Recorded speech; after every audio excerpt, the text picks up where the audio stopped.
Well, good afternoon, everyone, and welcome to part 2 of episode 30 today. It's Barry here for the 22nd of July, and welcome to you and to all the viewers out there, and welcome along.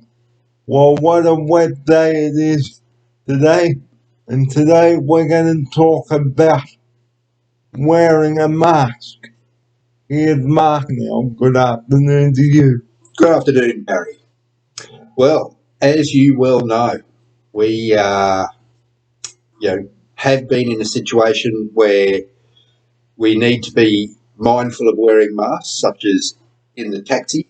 And we might show you a mask now, which I've got one right here. This particular, I was going to say, this is the one that's being supplied in this facility at the moment, and it's probably quite practical most of the time, but I'll just show you how it works.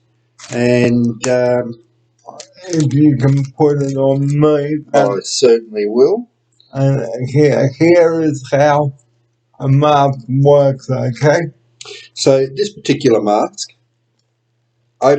unfolds, so the top and the bottom, and has the loops for holding onto the ears, but as you can see, it wants to redo its own shape all of the time.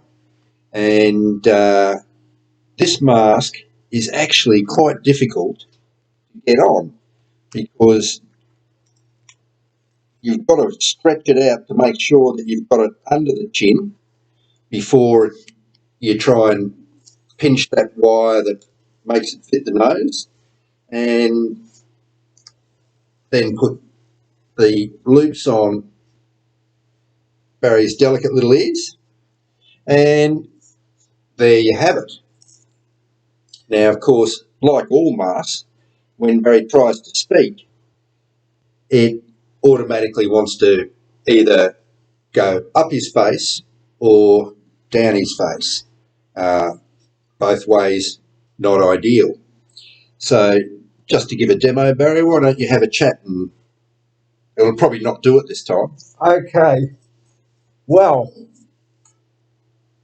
you remember on episode 21 when I wasn't well, yeah? Well, I was coughing and sneezing and not feeling the best at all. So this mask here, I guess you may think I've turned into a surgeon, but that is not the answer. Well, the answer to this, well, because as you know, I had COVID on the 14th of June after finishing the Scarborough episode. Here's Mark now to open the show with that. Yeah, so as Barry said, 14th of June, we'd spent the day. He was going downhill, and by the late afternoon, was obviously unwell, and then tested positive for COVID. And we'd spent the day together, obviously, and putting masks on and off. And as it transpired, I isolated for the week, but didn't get COVID until the following week. So it was 2 weeks to the day, I think, since Barry and I had spent the day together, and then I got COVID. So then we had another 2 week break effectively, which stopped our little sojourns out. But, in realistic terms, wearing a mask and washing your hands are the only active defence you can use on a daily basis for not getting COVID. So after vaccination, these are the only precautions that you can genuinely take, realistically. The other one, of course, is never go out, but that's not a good choice. So the masks are an excellent option, and as the latest wave of COVID has become worse than anything we've had in the past, common sense says that a mask is your best defence. So hence the desire to talk about masks and their value. So the choice is yours. You can either wear the mask or not wear it, and stay in your room for 14 days like I did, and Mark did. Here he is. Yes, it was, well, I have to say, an exceptionally boring time. Apart from being unwell, which was not pleasant, just the boredom of being trapped in your own space for that long, it's worth avoiding it. So, if you know you've got COVID, guys, get tested. Here's Mark. Yes, it's well worth knowing that you do or do not have COVID, depending. Obviously, the advantage of knowing that you do is that afterwards, after you've done your 7 days of isolation, then there's a period of no need to test because of having just had it, and that immunity should protect you from picking it up again straight away. So I'm not going to give you any government guidelines at the moment because I'm not 100% sure on what the time frame is post-COVID, and I think it's different in different jurisdictions. So it'd be best to find out your local rules about how long you don't have to for after having COVID in your local area. So, just to give you viewers an idea of what happened when we did episode 21, we started here. I was starting to feel very rusty. Here's Mark now. Yes, and you started to, once we arrived and at the park, I noticed that you seemed to be getting, well, what looked like tired, but was obviously a reaction to starting to go downhill. And it did seem that you were tired, less engaged, that's for sure. And then once you did start to get a sniffle and a cough, it progressed quite rapidly, didn't it? It did, because when I was playing the first part of the episode, well, the second part of episode 21 to you, I was coughing and struggling to speak. So to say, here's Mark. Yes, and in that indicating light, you were clearly sort of unwell and heading downhill. And of course, we did try and cut the day a bit early, but by the time we waited for the taxi to arrive, one of our usual issues, we ended up getting home well after the expected time, and you'd really gone downhill by then. So it was very obvious by the time we got you home that you were unwell. And I also tested positive the moment I got in because the staff were there and I was basically in bed pretty soon after. And there you were stuck for some time, which is quite boring. And unfortunately, in your circumstance, Barry, in a shared house, you were genuinely restricted to your room, unlike myself, who was able to move around my house and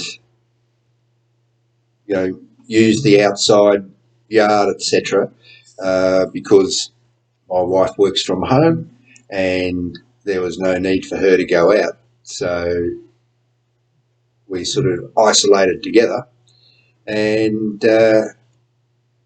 really, we actually tested positive only hours apart. So we were both stuck at home, but empty nesters as we are, didn't have to worry about anyone else, and kind neighbours and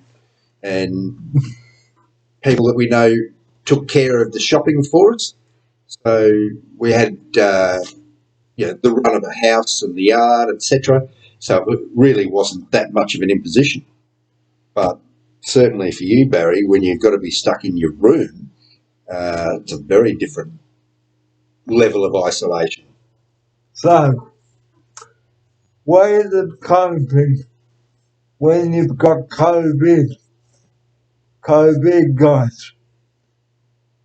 Don't get cranky or take your anger out on someone else.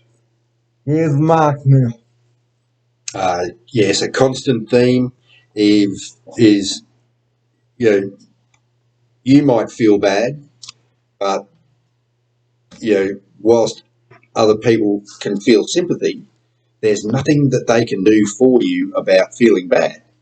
So, given that it's not their fault that you feel bad, it wouldn't be appropriate to let an illness affect your mood to the point where it then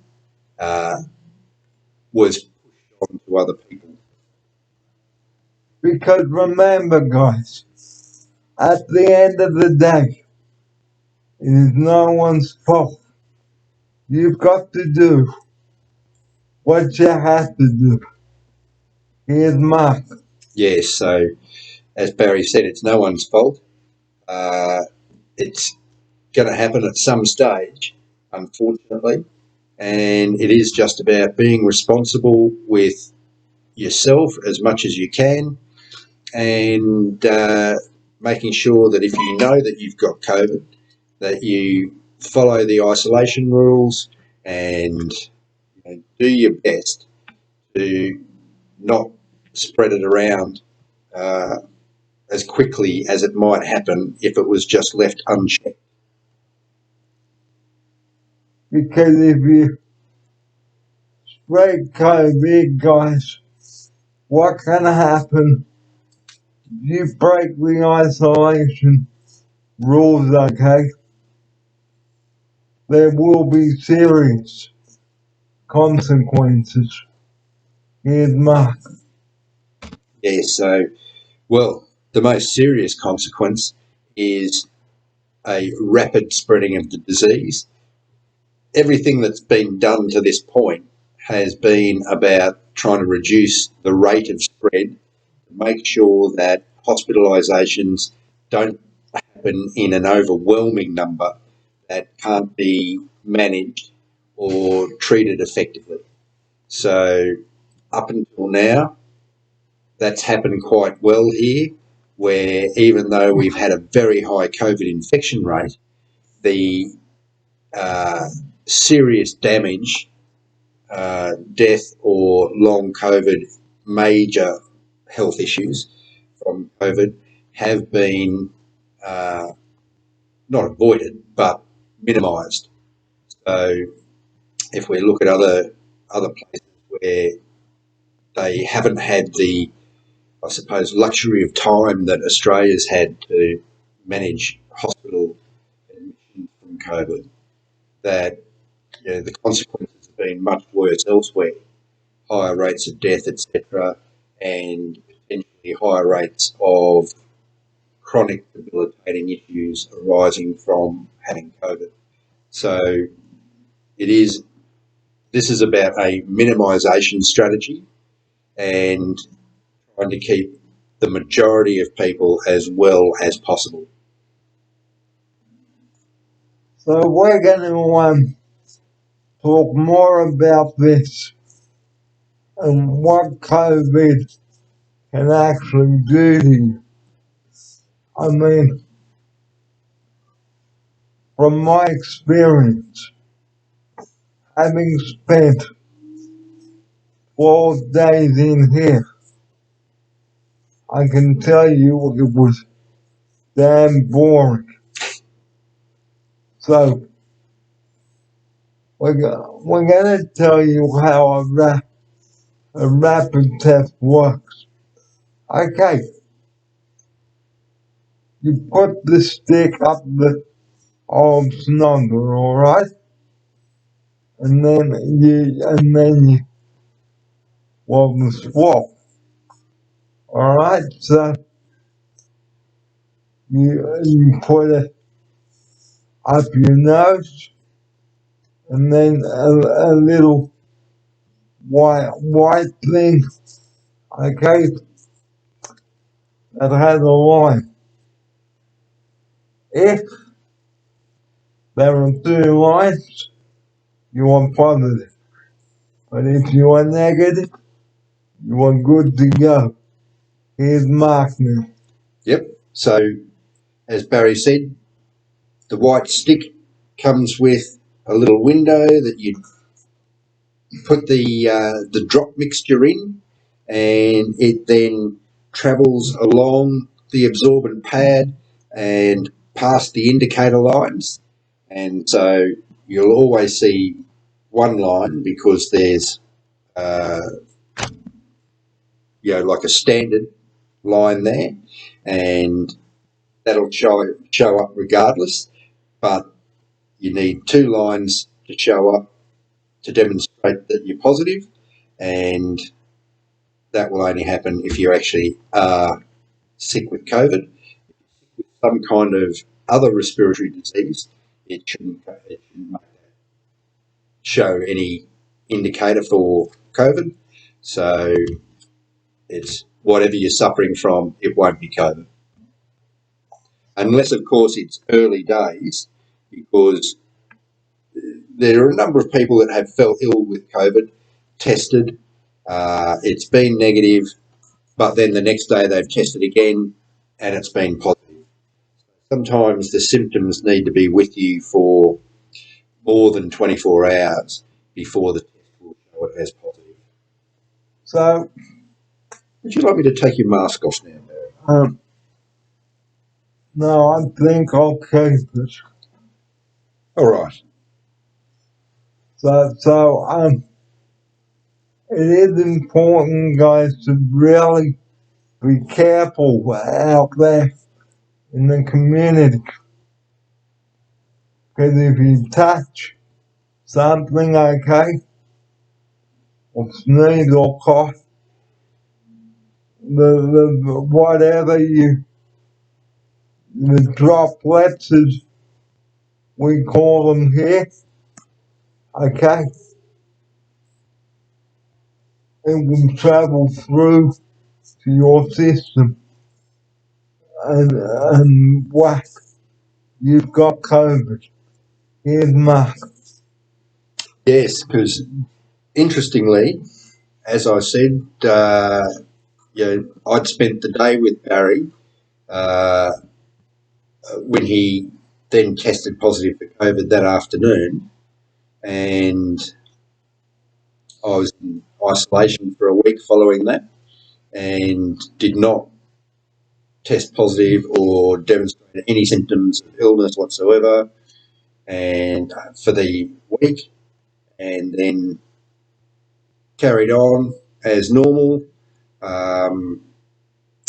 Following week after having been in isolation, and then it wasn't until the Monday or Tuesday after that second week that I tested positive. And as I said, my wife and I tested positive within hours of each other. And for the life of us, we can't figure out where we'd been or what we'd done together. So it was just like so many other people, just randomly picked it up somewhere. So, we're going to take a break now and come back. So stay with us.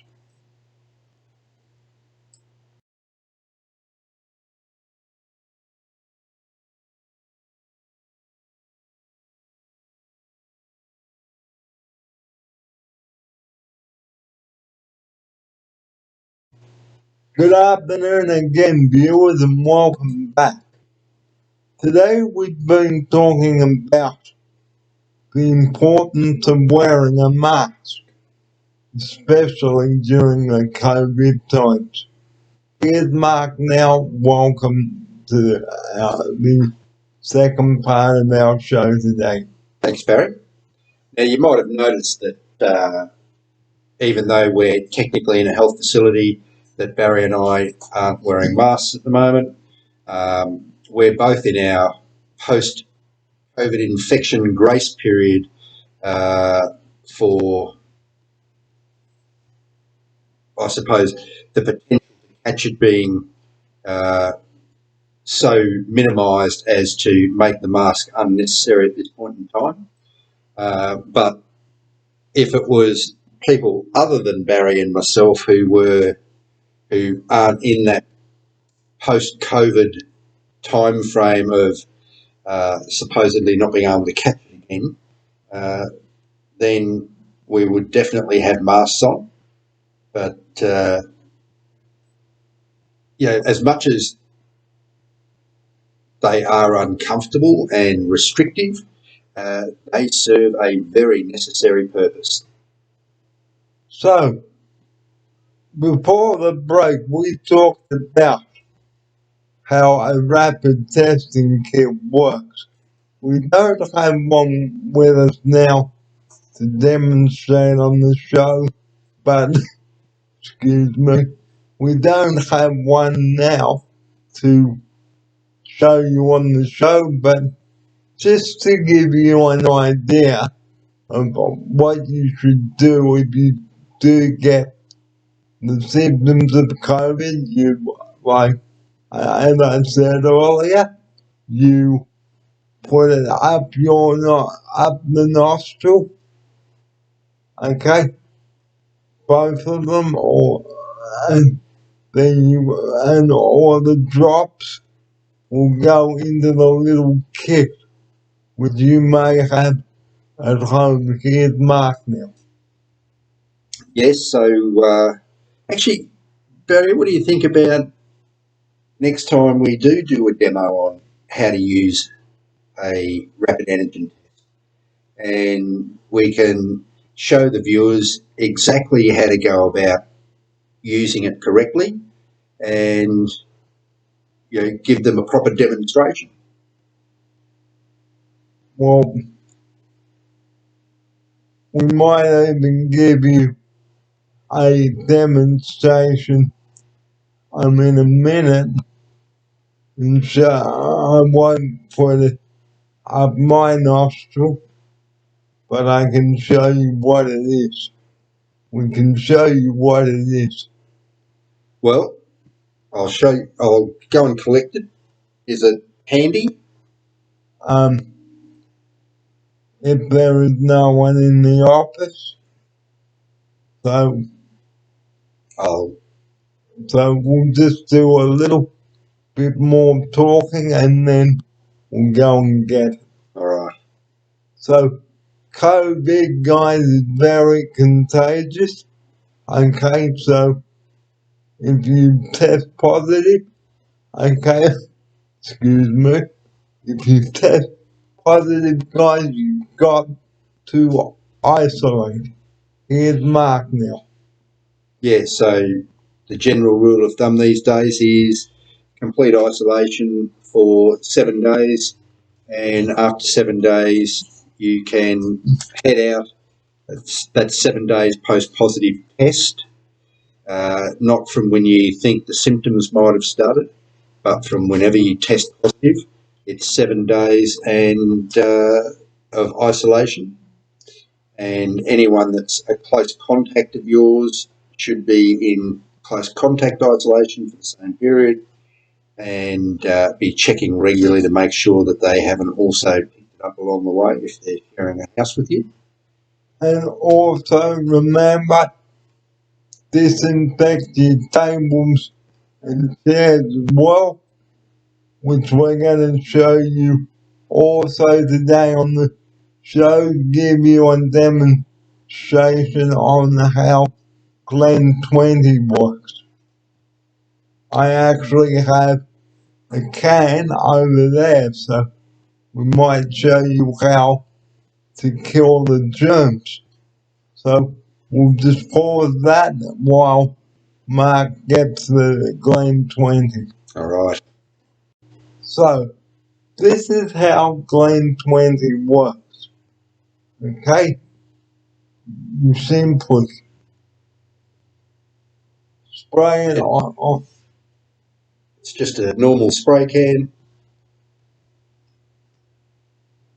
and as you can see, atomizes the liquid and will give you good coverage on hard surfaces. It's safe to use on soft surfaces, and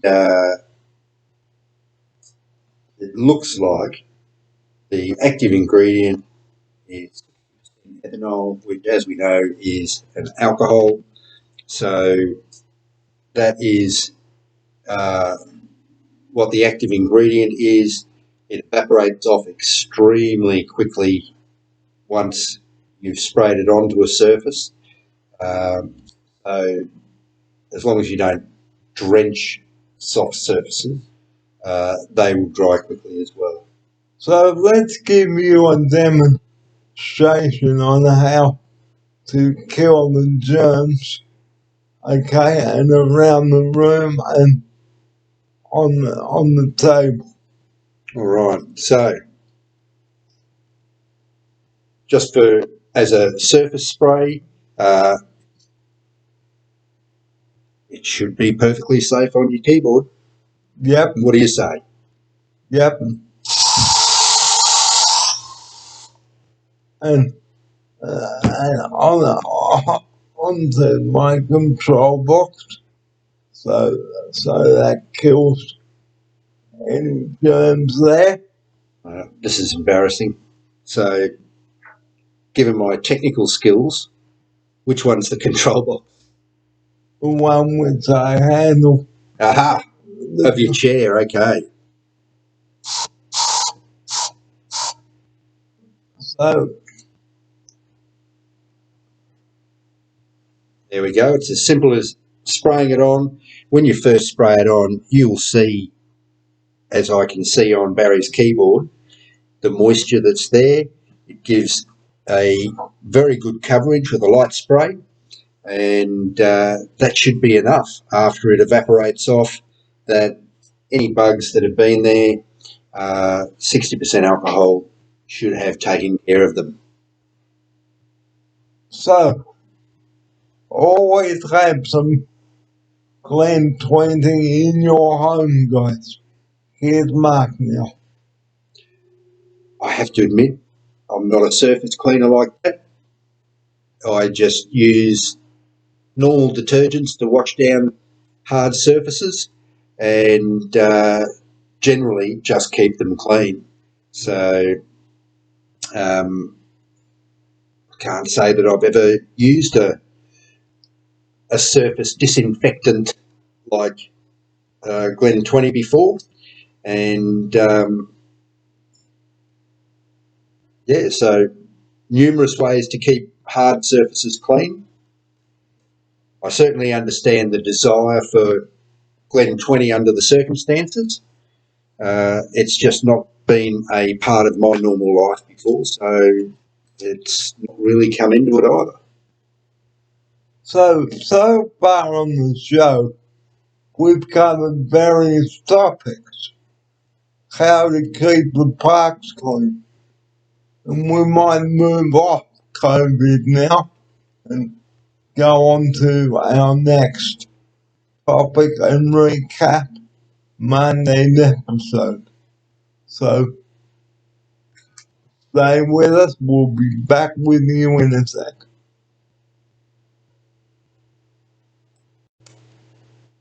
Well, on Monday we went to New Farm Park.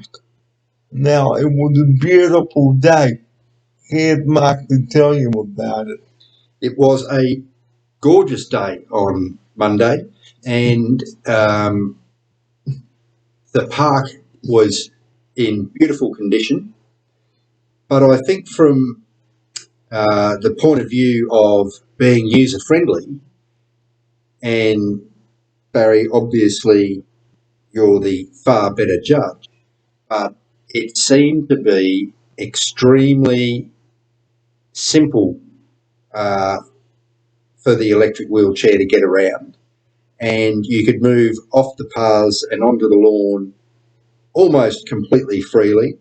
It is very level, and where it does have significant slope, particularly going down to the river, it has a very good path to be able to go around into the different parts and different levels of the park.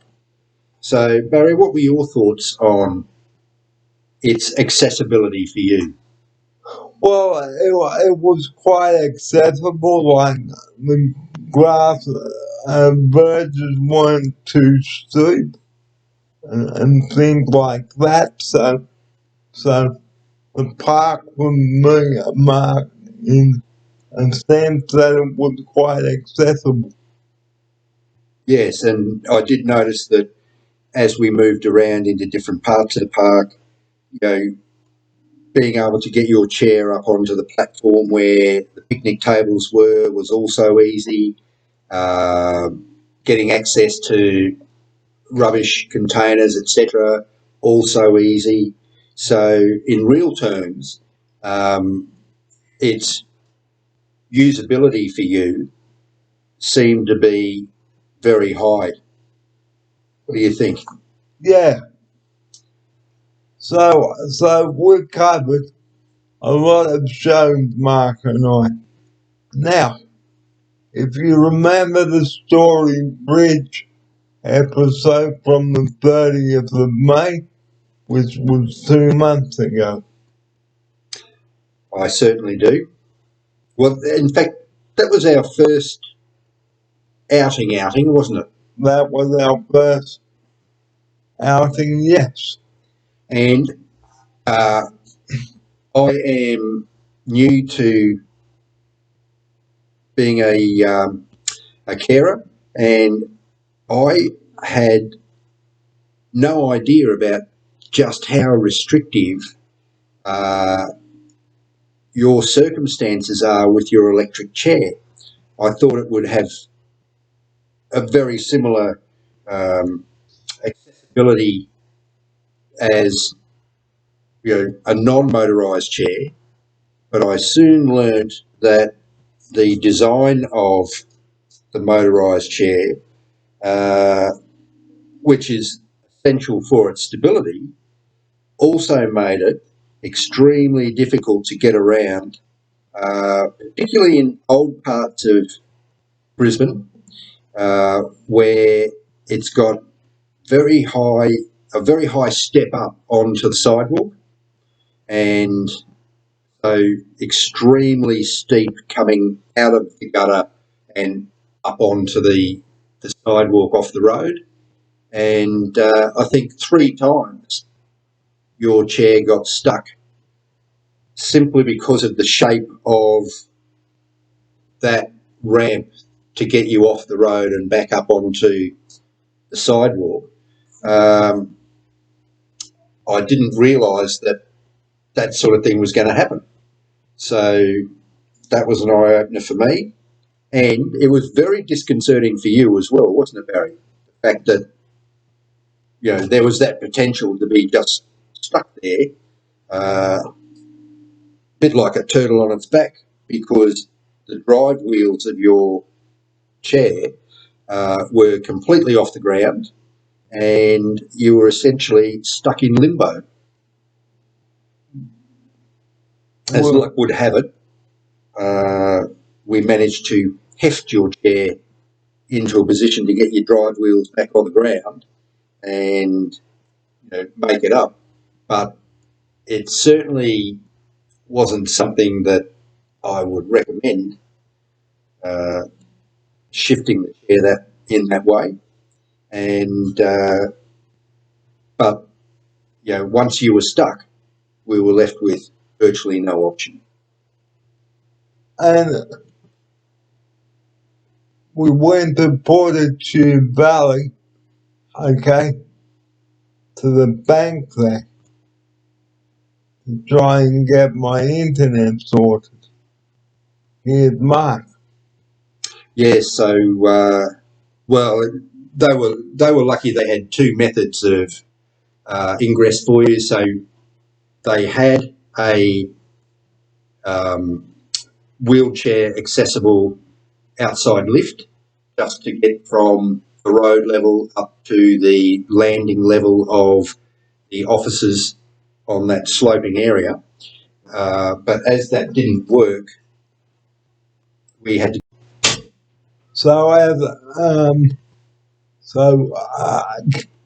Getting back to the park, okay, go along and check it out. Here's Mark now.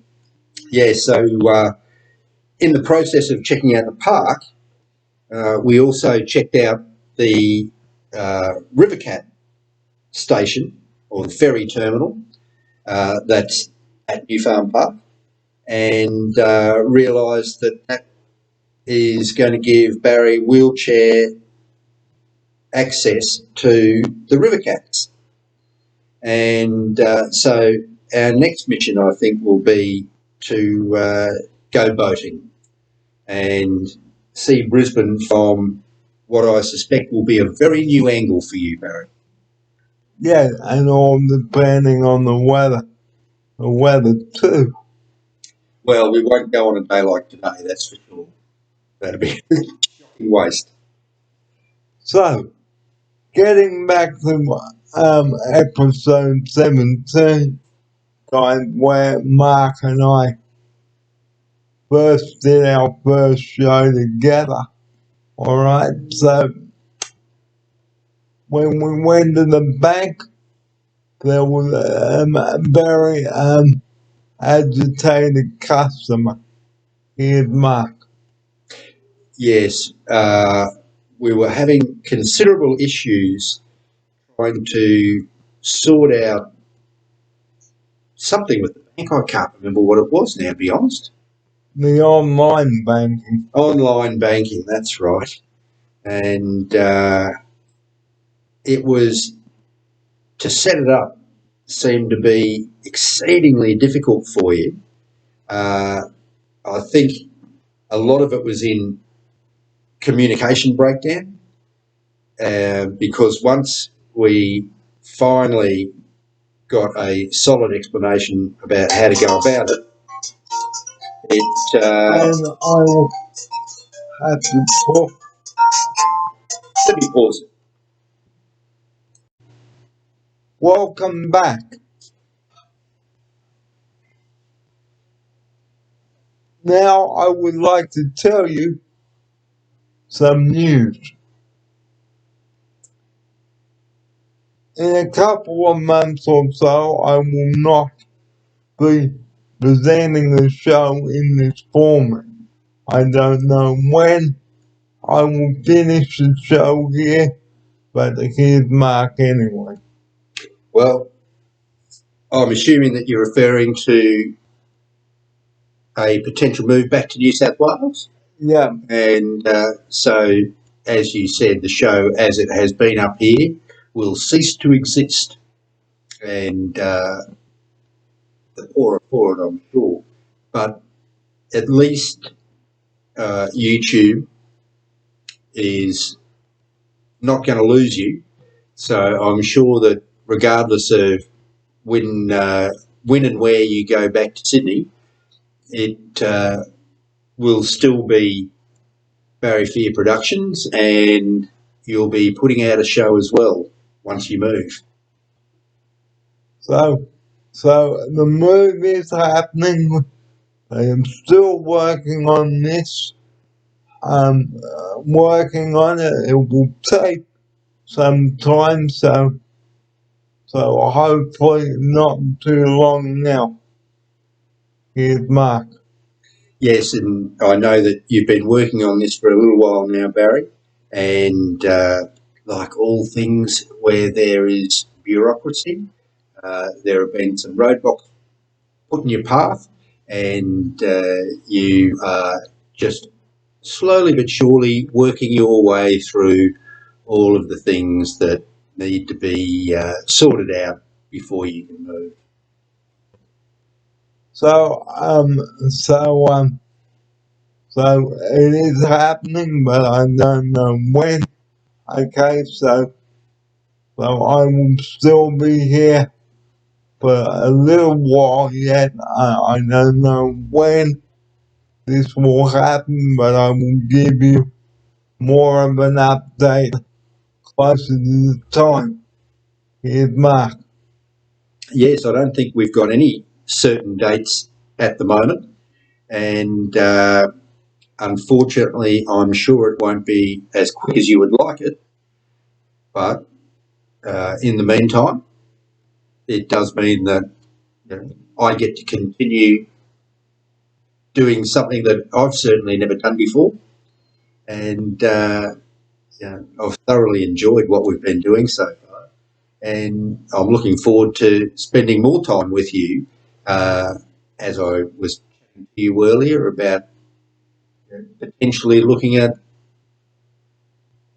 user-friendly Brisbane facilities. And whilst we talk about access, sometimes it's not just access that is the issue. It can be any number of potentially unforeseen issues that make your life in the chair extremely difficult. So just going over what we've covered today on the show. Okay, we've given you a demo on the mask. Now let's refer back to the rapid testing thing. Okay, so we'll go and get one. Just hang in there. Well, we're sorry we can't show you a rapid test. But it is important, guys, as we slowly close today's show to really do get tested. And if you know that you're not well, okay, and you develop COVID, please, we repeat, please do go and get tested. And if you test positive, guys, please Stay home. Stay home and isolate. Here's Mark now. Yeah, it's pointless finding out that you've got COVID and not isolating. And as I said earlier, all the strategies have been around reducing the rate of the infection spreading so that hospitals don't become overwhelmed with sick people. And, you can see in this latest wave that hospital numbers are up, but the significant consequences of the disease, such as death, seem to be well down. So between vaccination and treatment, the prognosis for anyone with COVID has dramatically improved. And in that light, it is essential that people respect the fact that you might have a mild case and be a perfectly fit person, but if you ignore the directive to isolate while you're sick, you are potentially going to infect someone who isn't as fit and has some kind of health compromise, and they could potentially have very serious consequences from catching it, which would unfortunately be as a direct result of your thoughtlessness and negligence. and negligence at going out and knowingly have the disease and potentially infect others. And this is where we'd like to close this important show, part of the show today. So if you know that you've got COVID, please do isolate. It's not only here, but around Australia, guys. Okay? Play it safe, wear your mask, dispose of the dirty mask in the bin, carry a spare mask. Here's Mark. Yep. So as Barry said, always, if you think that you're a chance to be compromised or a chance that you might have some kind of infection, whether you test positive or not, wear a mask. If you have to go out when you've got any kind of symptoms, please try and protect everyone else from whatever it is that you've got. And it doesn't have to be COVID. It could be any kind of influenza or any other kind of respiratory bug, all of which seem to spread in the same way. So ideally, wearing a mask, keeping your hands clean is going to be ideal for everyone if you have any kind of respiratory symptoms. And I'm going to get Mark now to get my sanitizer out of my back so I can give you a demonstration on how to keep the hands clean.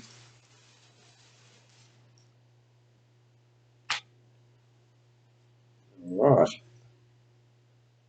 So you just need to pick your hand up into the screen a bit more. So here we go. That's it.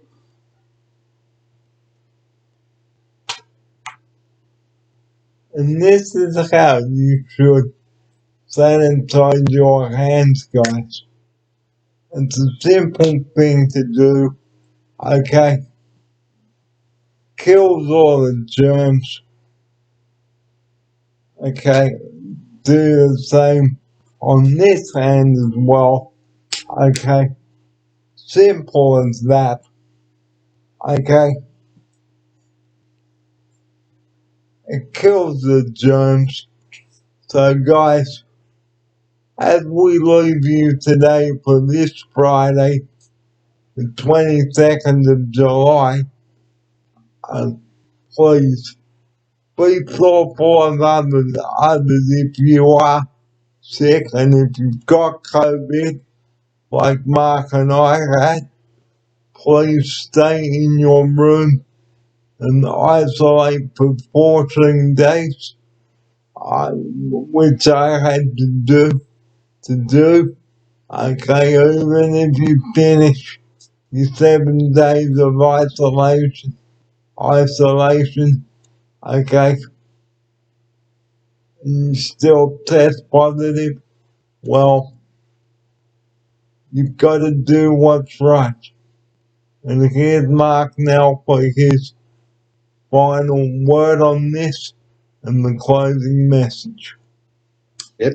So, as Barry's quite rightly pointed out, sanitising your hands, and obviously washing your hands is equally effective. Sanitizer is most effective when hand washing facilities aren't available, and any time that you've been touching hard surfaces in public, or touching people's faces, their hands, anywhere that's generally considered dirty, you should be able to have some hand sanitizer in your pocket at any given time. As you can see, Barry's little container that is pocket size. So, and you can pick that up at your chemist as well. So there's absolutely no excuse not to have it. So on Monday on episode 31, we'll be going over this again. Okay, just recapping on what we've spoken about today. Okay, and just to take us out, the number that we rely on 24 hours a day, we bring this up on every show. 000, please do not call that number and be an idiot with that number. Here's Mark to close today's show with that. Yes, very important to understand that 000 is for emergencies, and hard to define sometimes what an emergency is, but these are effectively life-threatening and extreme cases where 000 needs to be used, so that time is not an issue in providing either safety services from police or fire services from the fireys or health services from the ambulance service. So all three of them need to have the line open to be able to deal with emergencies, genuine emergencies, as they come in. So we will see you on Monday, guys. Have a great weekend and stay safe out there, guys. The weather is horrendous out there. Yes, there's a severe weather warning for our area today, and it's a very putrid day outside. So luckily we're not doing the show out there. So from Mark English and I now, we hope that you've have a lovely Friday night. Wear your mask, whatever and wherever you go, rug up because it is very cold. So from us now, have a great weekend, and here's Mark for his farewell. Yep, as Barry said, have a great weekend, and hopefully you can have a great weekend and be responsible. Enjoy.